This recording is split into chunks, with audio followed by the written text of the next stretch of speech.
اس کے ہو کے تو دیکھو. اللہ اکبر. اللہ کے ہو جاؤ تو پھر وہ تمہاری ضرورتوں کا کفیل ہو جائے گا.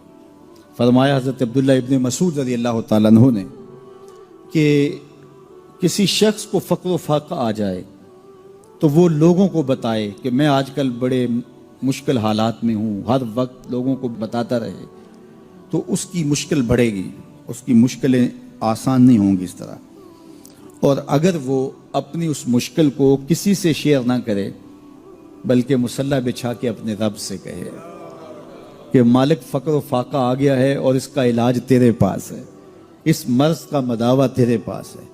تو حضرت عبداللہ ابن مسعود فرماتے ہیں کہ رسول کریم نے فرمایا جلد یا بدیر اللہ اس کو مالا مال فرما دے گا.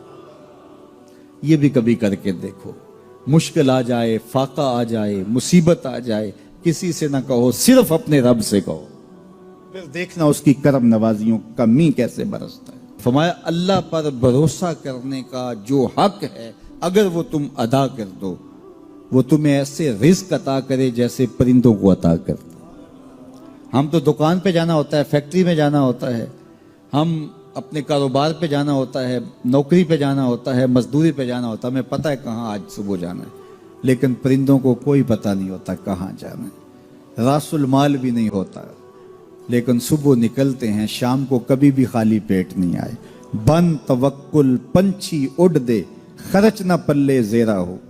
گھر سے خالی پیٹ نکلتے ہیں، جب واپس آتے ہیں تو پیٹ بھرے ہوئے ہوتے ہیں، اور پھر جو ان کی ضرورت ہوتی ہے اللہ وہ ساری ضرورتیں پوری کرتا ہے، جو ضرورت ان کی ہوتی ہے. یہ شیر کتنا گوشت کھاتا ہے اللہ روز اسے دیتا ہے.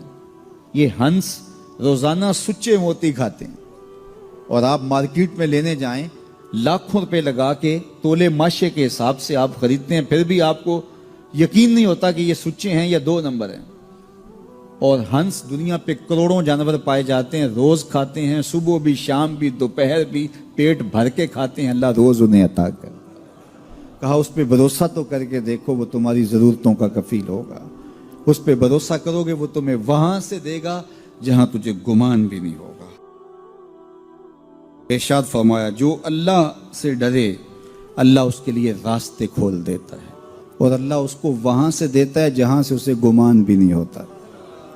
وَمَن يَتَوَكَّلْ عَلَى اللَّهِ فَهُوَ حَسْبُهُ. اور جو اللہ پر بھروسہ کرے اللہ اس کے لیے کافی ہو جاتا ہے، اس کی ضروریات کا وہ خود کفیل ہوتا ہے، اور اس کے کام اس کے ذمہ کرم پہ ہوتے ہیں. کو ہو کے دیکھے اس کا. تو جو اللہ سے ڈرے اللہ اس کے لیے راستے بناتا ہے. حضرت عوف بن مالک رضی اللہ تعالی عنہ الاشجعی حضور کی خدمت میں حاضر ہوئے اور عرض گزار ہوئے کہ میرا بیٹا سالم مشرکین کی قید میں ہے اور میں فاقوں کی حالت میں ہوں.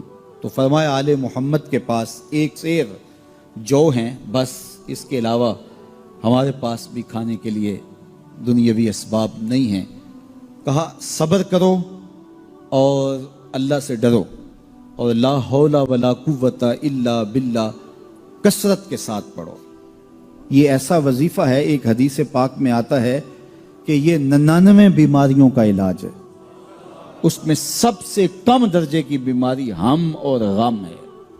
یہ دکھوں کا مداوع ہے، مشکلات کا علاج ہے، اور یہ وظیفہ میرے حضور نے بتایا. حضرت